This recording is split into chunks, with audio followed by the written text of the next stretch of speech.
Hello everyone, welcome to lecture 16. So this lecture is going to be on section 5.2 from the textbook, which is on power functions and polynomial functions. So first, let me begin by defining what a power function is. So a power function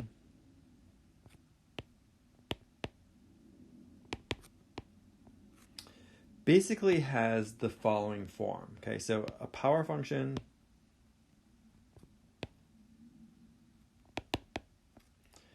is a function that can be represented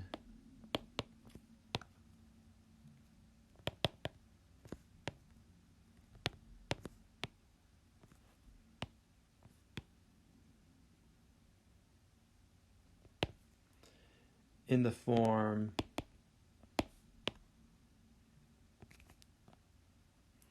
f of x equals k, which is just some constant, times x and then raised to some power, right? So there's an exponent here, I'll just call p. So basically k and p are real numbers.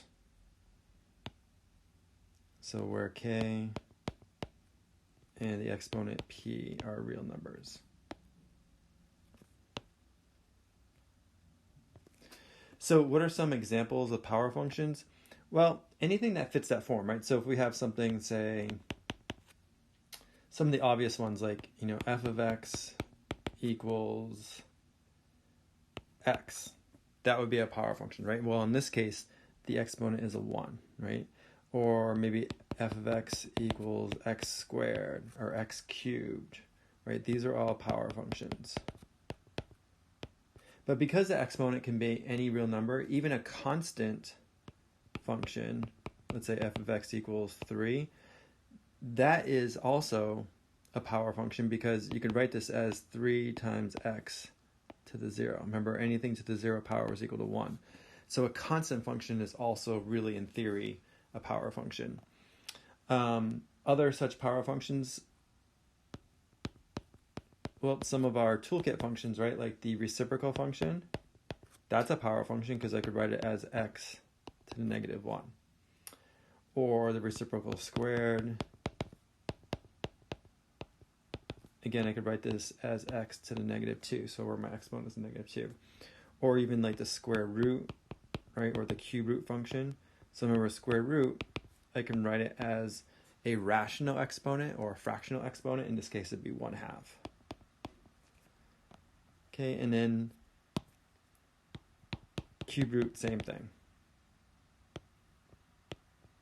Except in this case, now the exponent will be 1/3, etc., etc., etc., right? So these all fit that form. So these are all power functions.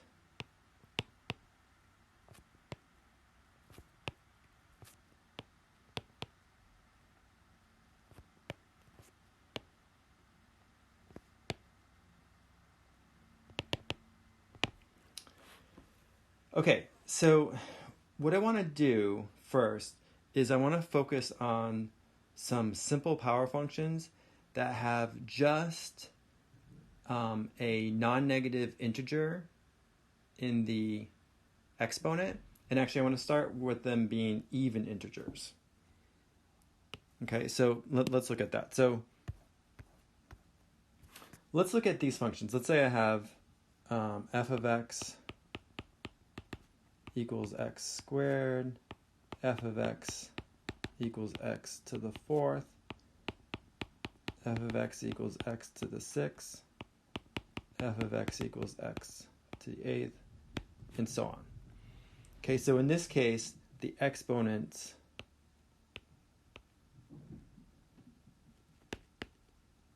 are basically even whole numbers. Or actually, I'll say even positive integers. So even positive integers. Okay, so what do these look like? Well, let me show you a graph of these functions. Okay, so in this case, the red curve here, this is basically f of x equals x squared. The blue is x to the 4th. the green is x to the 6th, and the purple in this case is x to the 8th. Now notice that all of these functions, right, go through the point 1, 1, right, because that satisfies all those functions, and also the point -1, +1. And as the input, right, as the x value gets larger and larger and larger, what happens to all these functions? They grow without bound, right? They get larger and larger and larger. They go towards infinity. So we could say as x goes toward infinity, then the function grows towards infinity. And notice that if the exponent is larger, a larger even number, it's going to grow faster, right? So if you look at x squared, then x to the 4th, x to the 6th, x to the 8th, like x to the 8th is growing, it's getting larger and larger and larger much faster than x squared is. And also notice when the input, right, when the x is between -1 and 1, that if you have a larger exponent, it gets flatter and flatter, because now you're taking like a fraction and you're raising it to the 4th power and to the 6th power and 8th power. So it's getting flatter and flatter here. So remember, the red is x squared. Then x to the 4th gets flatter. X to the 6th, the green gets even flatter. And then x to the 8th, the purple gets even flatter, and so on. And then on the other side, right, so as x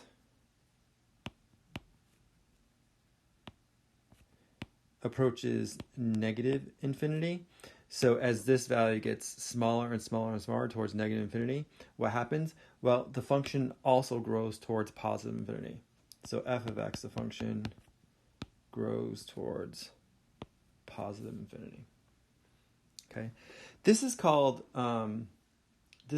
the end behavior, or some people call it like the long-term behavior of the function. So let me write that down here. This is like the end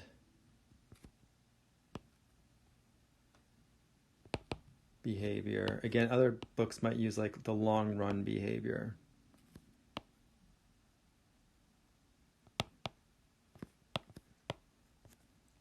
Of the power function.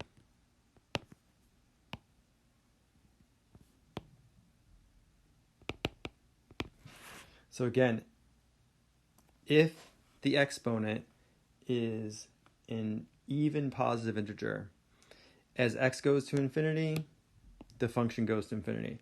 As x goes to -infinity, the function also goes to positive infinity, right? In both cases, the long run or end behavior is such that the function blows up to positive infinity. All right, now let's look at power functions where we have odd positive integers as our exponents. Okay, so now we have odd positive integers, right, for our power functions. So I drew a few of them here. So we have f of x equals x, x cubed, x to the 5th, x to the 7th, and so on. So this red curve right here, this is our f of x equals x, right? That's like our identity function. Then the blue is the x cubed. The green, so the green right there is x to the 5th, and then the purple is x to the 7th. And notice again that the higher the exponent, right, the faster that the function either grows, in this case, either to positive infinity or -infinity, right? It grows faster if the exponent is larger. And then just like before, right, with the even exponent power functions, in between -1 and 0, because those inputs are fractions, if I raise it to a higher power, they're going to become smaller values, so it gets flatter and flatter in between those two, in between -1 and 1. So for the end behavior, or the long run behavior, we could say as x goes towards infinity, so as the input gets larger and larger and larger, then what happens to these power functions with the odd positive integer exponents? Well, it also goes gets larger and larger and larger, right? As x goes to infinity, the function goes to infinity. But on the other side, right, as x goes to negative infinity, the function also goes towards negative infinity in this case, right? Because it gets smaller and smaller and smaller. So as the input gets, right, goes towards negative infinity, the function gets smaller and smaller. It also goes towards negative infinity, right? It gets smaller and smaller and smaller. Now, don't forget, there was also a constant k that can multiply these power functions. So what happens if k is positive or negative? Well, it's going to be a reflection about the x-axis. So let me show you a couple of those cases. Okay, so in this case, I just plotted y equals x squared, right? Or f of x equals x squared.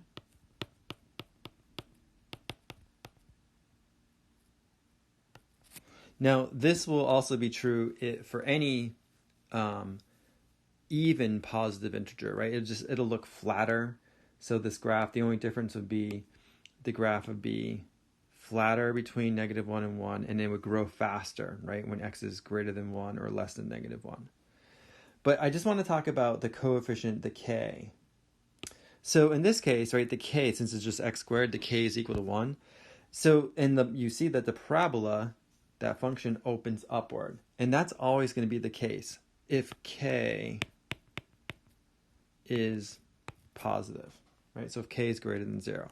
In this example, k is just equal to 1, right? Because I have 1 times x squared. And then what do you think happens if k is negative, if it's less than 0? So in this example, for example, let's say k equals -1. So this actually turns out to be a function of f of x is equal to negative x squared. And what does it do? It flips that graph. So it flips the original x squared graph about the x-axis, right? So there's like a vertical reflection. So this graph is a reflection of that graph about the x-axis, right? So you could call that a vertical reflection. And then you can imagine it's the same thing with if you have any type of power function, but let's look at the odd functions. So in this example, the blue graph is the graph of f of x equals x cubed. And again, all the other odd positive integers, right, for our exponents are going to look the same as this, except they're going to grow faster, right, when the input is larger than 1 or less than -1, and they're going to look flatter in between. But it has the same general shape as x cubed. And then so again, this is when k is greater than 0, right? It's going to open this way. It's going to go towards, if x goes towards positive infinity, the function grows towards positive infinity. If x goes towards negative infinity, the function goes towards negative infinity, right? That's generally how a power function would work with an odd positive integer as an exponent. In this case, the k was equal to 1. Okay, then I plotted, well, what happens if k is negative? In particular, what happens if k is -1? So the red dashed curve here, this is a graph of negative x cubed. So the k is equal to -1. Or in general, this is going to be the case when the k is negative. It's going to flip the function about the x-axis again. So now you would say, well, as x gets larger and larger and larger, right, as x goes to infinity, the function goes towards negative infinity. And then as x goes towards negative infinity, the function goes towards positive infinity. So it flips what happens because it's flipping about the x-axis. All right, so for a simple example, let's say we have this. Let's say you're asked to describe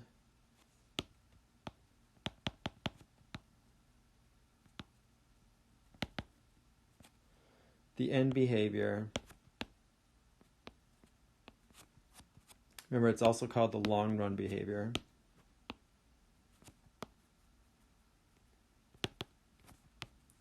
Of this function. Let's say f of x is equal to negative x to the 9th. Okay, so think about this, right? Forget the negative for now. Let's just say x to the 9th.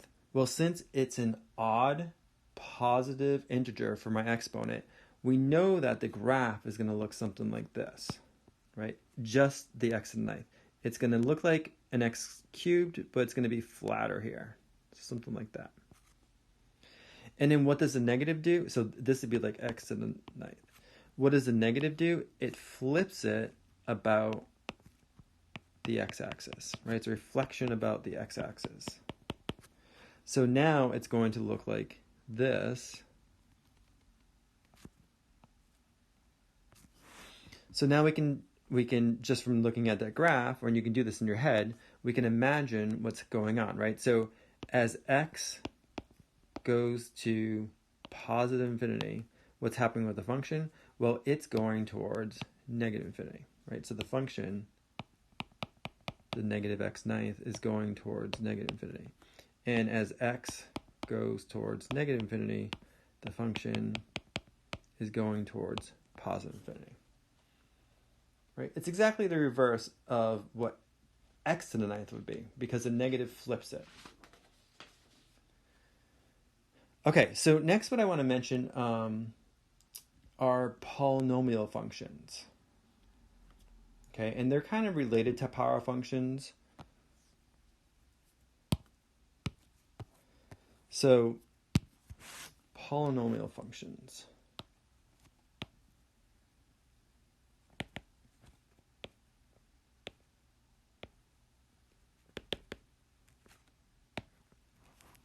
So let me give you a definition first. So a polynomial function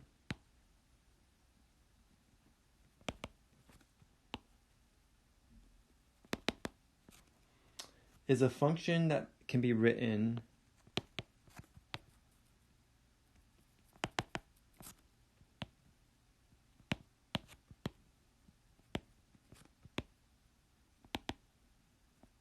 in the form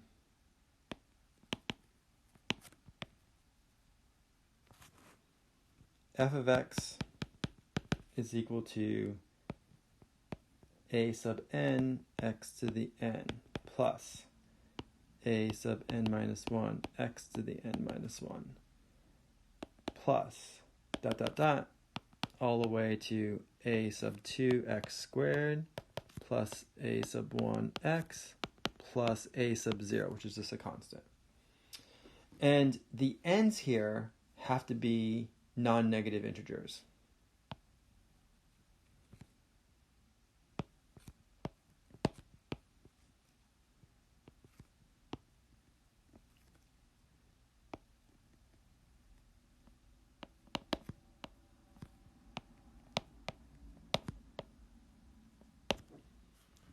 Okay, so the n has to be a non-negative integer. All right, so what are some examples? Like if I have,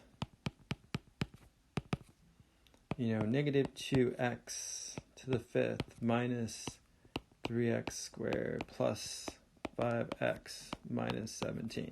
That would be a polynomial. If I had, 3x squared minus 2x plus 5. That would be a polynomial. In fact, we also know this to be a quadratic function, right? So a quadratic function is a polynomial. In fact, a linear function, right, would be a polynomial. Even a constant would be a polynomial. So those are all examples of polynomials. What's something that isn't a polynomial? Well, if I had, say, this. So let me first note that these are all polynomials.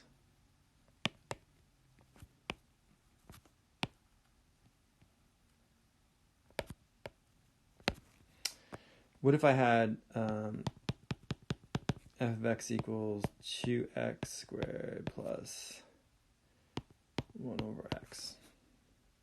Well, this is not, right? Because I could write this as 2x squared plus x to the negative 1, right? The x would come up to the numerator, but then I have to switch the sign on the exponent, so it's negative 1. And remember, we said in order for it to be a polynomial, these exponents have to be non-negative.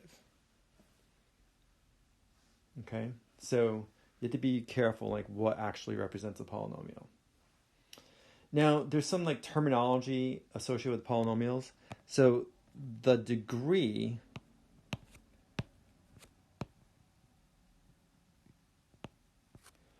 of a polynomial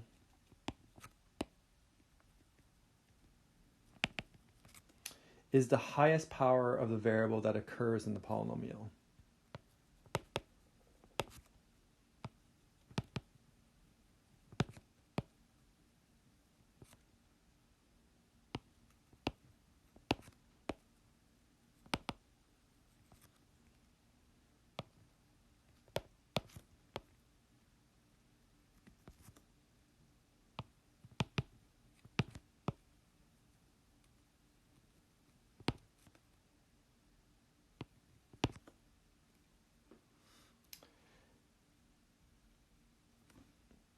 Some more terminology. Let's say I have, here I'll write out a general polynomial again.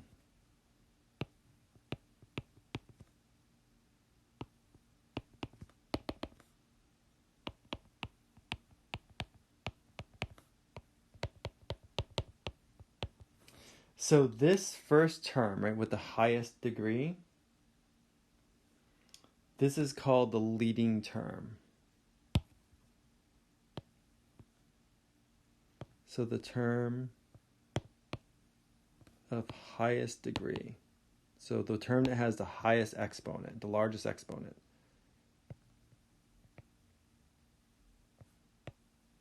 Is the leading term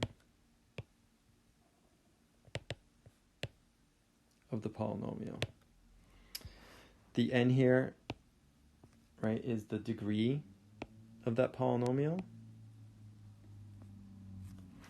And then the a sub n, this is also called the leading coefficient. I'll draw it here. So this is the leading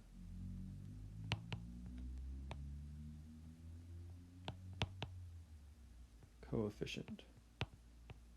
Remember, coefficient is just a number in front of the power. Right, so that a sub n is the leading coefficient. Okay, so here, let's do an example based on that terminology. Let's say I want to find the degree of each term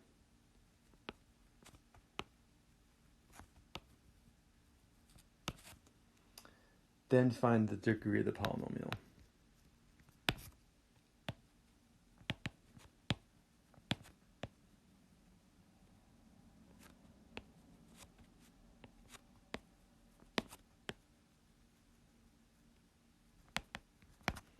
Okay, and so here's my polynomial. F of x is equal to 2x to the 7th plus 3x to the 5th plus 6 plus 5x to the 8th. Okay, so notice there's 4 terms, right? So if I list out these terms, I have 2x to the 7th, then I have positive 3x to the 5th, then positive 6, and then positive 5x to the 8th. What is the degree of each of those terms? Well, I only need to look at the exponent, right? So the degree of the first term is going to be 7. Degree of the second term is going to be 5.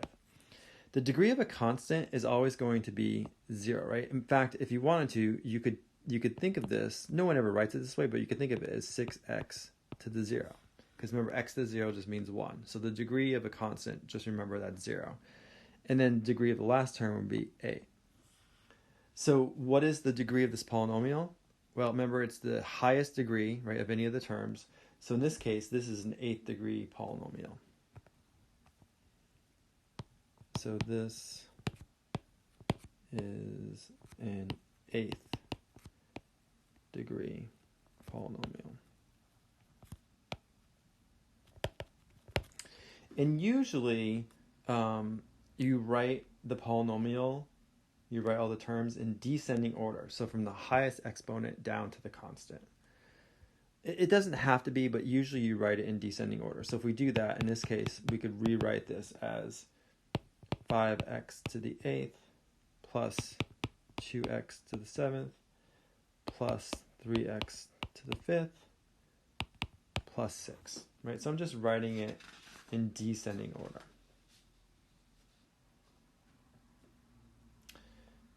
Okay, so we talked about how to find the end behavior or the long run behavior of those special power functions, right? Which just had positive, either even or odd integers. How do we find the end behavior of a polynomial function? So let's look at that next. So identifying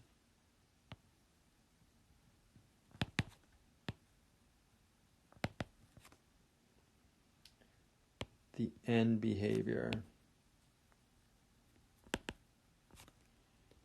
of polynomial functions.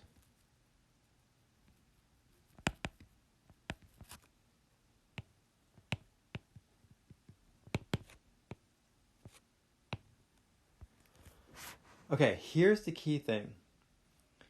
In order to determine the end behavior of a polynomial function, we only need to investigate the end behavior of the leading term. Okay, so to find the end behavior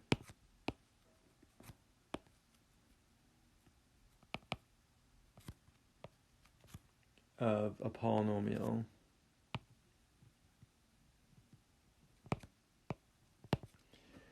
we only have to investigate the end behavior of the leading term.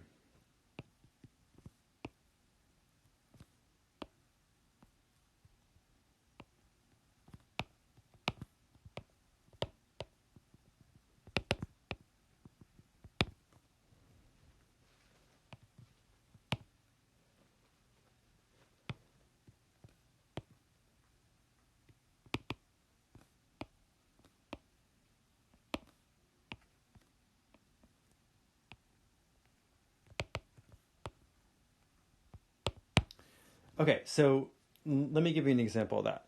Let's say we're given this polynomial. F of x equals negative 5x cubed times x minus 2 times x plus 1.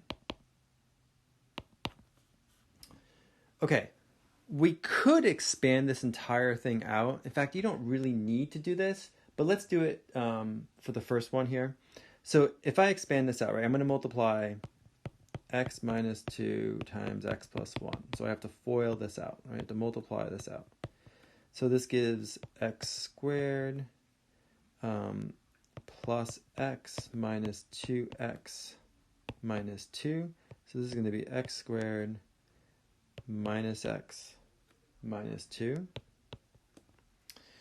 And then I need to multiply that by negative 5x cubed, right? Let me go on another page here. So I have negative 5x cubed, and I expanded out, right, the second two terms. So this is going to be x squared minus x minus 2. So if I distribute that in, then I'm going to get negative 5x to the 5th plus 5x to the 4th plus 10x cubed. Okay? But if I want to look at the end behavior, right, the rule is I only have to investigate the leading term. What's the leading term? It's just the largest term here. Okay, so to investigate end behavior,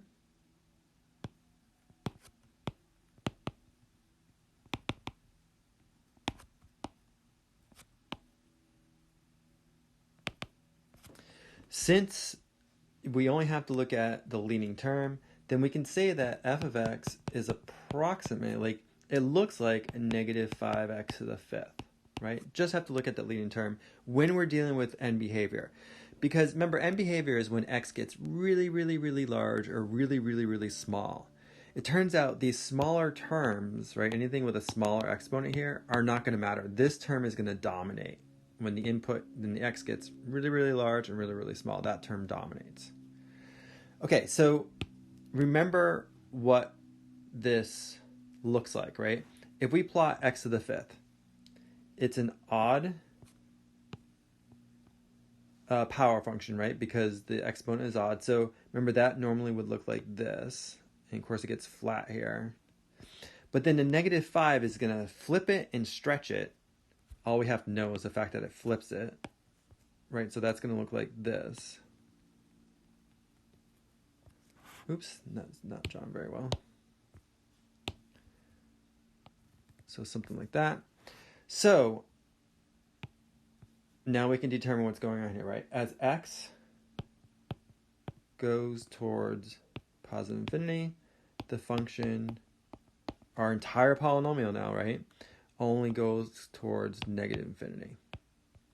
And then as x goes towards negative infinity, our polynomial goes toward positive infinity. Again, we got that just by looking at what happens with the leading term. Okay, and that's going to determine what happens with this entire polynomial in terms of the end behavior. Now, so end behavior is pretty straightforward, right? Now, another thing you might want to look at is what's called the local behavior. So identifying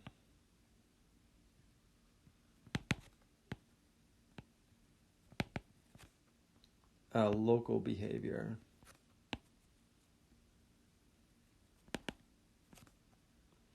of polynomial functions.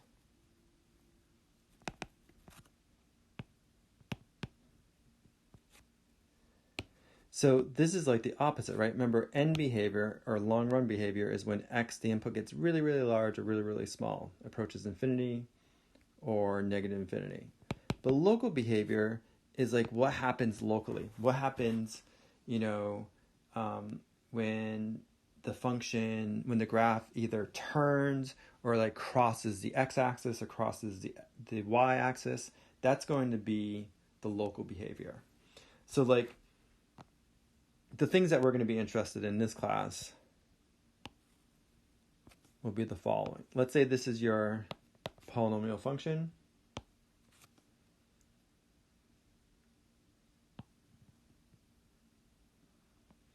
Then the things that we're going to be interested in are maybe the turning points.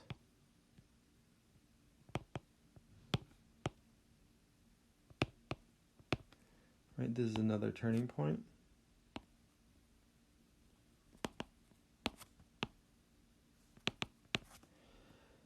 Definitely these points right here, right?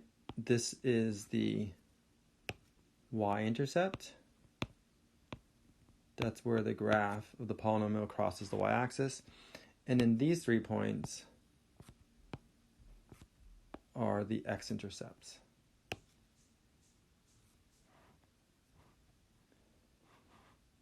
I'll write that in over here somewhere. So that point, and that point. These are the x-intercepts.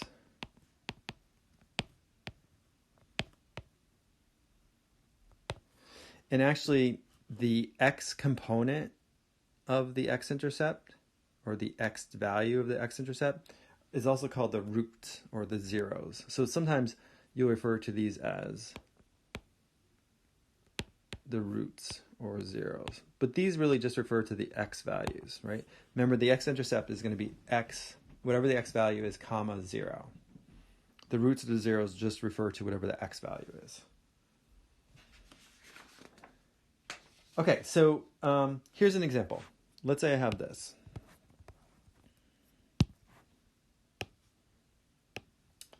Let's say I'm given this polynomial function. P of x is equal to x minus 6 times x plus 4 times x minus 5. Okay, and I want to find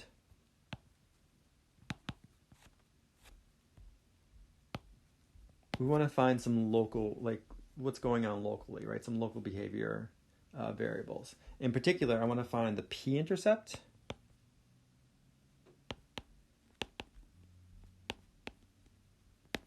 and the x-intercepts.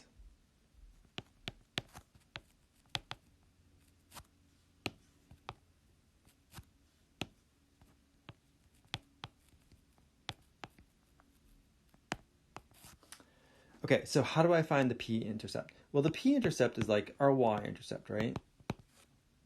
Except in this case, instead of calling it y, I'm calling it p. So how do I do that? Well, I simply set x equal to 0 and then find p. Right? Or in this case, I'm evaluating that function at 0, right? So I'm plugging in 0. So this is going to be 0 minus 6, 0 plus 4, 0 minus 5. So this is going to be a negative 6 times a positive 4 times a negative 5. Well, this is a positive 120. So the p-intercept is going to be the point. Remember, the intercept is always a point. It's going to be the point 0, comma 120.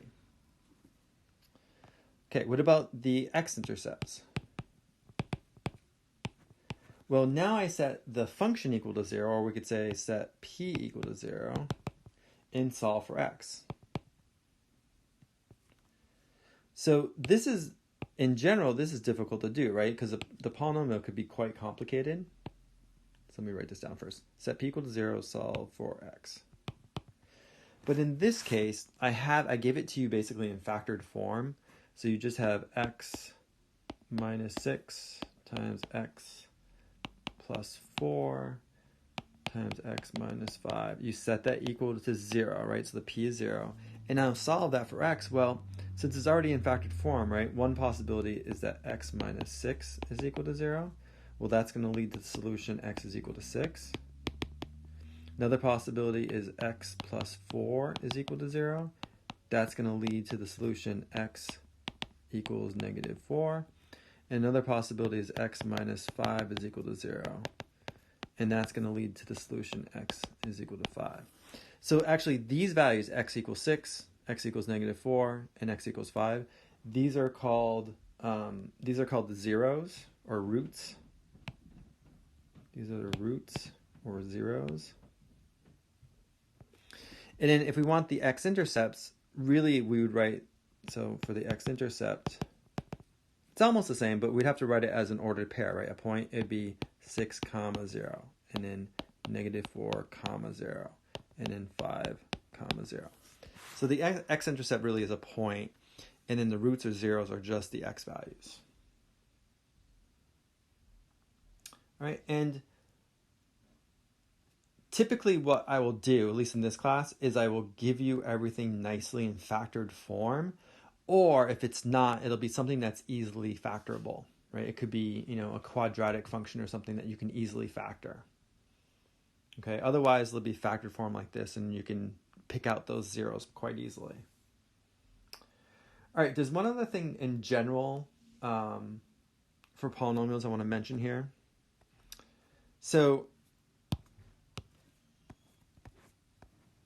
this is on like the number of intercepts and turning points.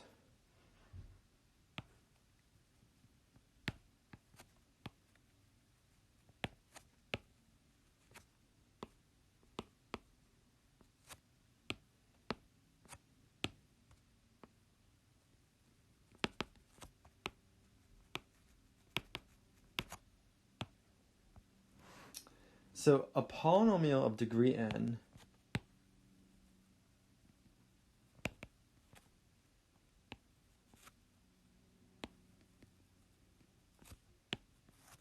will have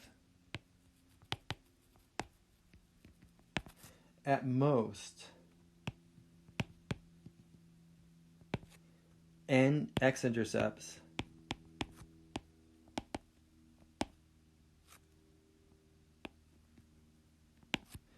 and n minus 1 turning points.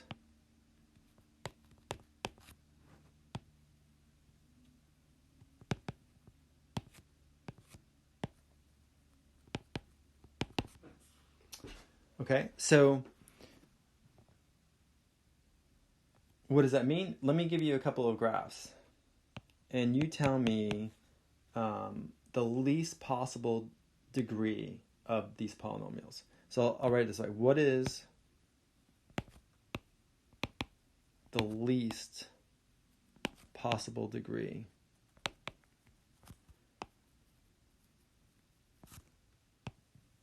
of these polynomials?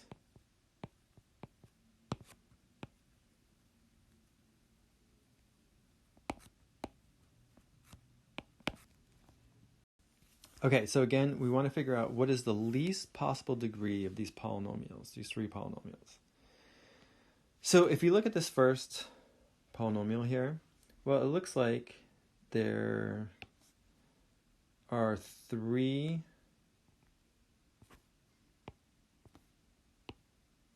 zeros, right, or three x-intercepts, and two turning points, right? So the least possible degree that that polynomial could be is degree 3. Right, so it's like a third degree polynomial. Okay, if I look at the second one, well, here I only have two intercepts, but really that doesn't tell me much, right? Because the whole thing is like shifted. The thing that really gives me the least possible degree is really looking at the number of turning points. That's really going to tell me what the least possible degree is. So if you look at this, how many turning points do we have? Well, we have 1, 2, 3 turning points, right? So the least possible degree has got to be 4, right? Because a polynomial of degree 4 will have at most n minus 1 or 4 minus 1, 3 turning points. So in this case, this would be degree 4. That's the least possible degree, because it could be something going on later that's very complicated, right? But from what we're seeing, we would guess degree 4. And then what about this polynomial? Well, this one looks like a line, right? It has one x-intercept, or 1, 0. It has no turning points. So what degree is it? Well, we know since it's a line, it's got to be degree 1. And that makes sense, right? Because degree 1 would have 1 minus 1, or 0 turning points. And it will have 1 x-intercept. So this has to be degree 1. By the way, if the degree is odd, right, there will always be at least 1, 0, or 1 x-intercept if it's odd. If it's even, there doesn't have to be any, right? Think about this graph right here. If this were shifted up, right, so it looked like this, it could be such the case that the graph doesn't pass through the x-axis at all. So it could have like no x-intercepts. But you would still know that since there's 3 turning points there, that'd be the least possible degree is degree 4. But an odd degree would have to have at least 1 x-intercept. So this could do something like this, right? It could curve and then go through. But because it's odd degree, as x gets large or x gets small, one side goes in positive infinity, the other side goes in negative infinity. Where if it's even, they both go in the same direction. Okay, so actually that's it for this section. And what I'll do in the next section in 5.3 is I'll talk more about the graphs of polynomial functions. Thanks.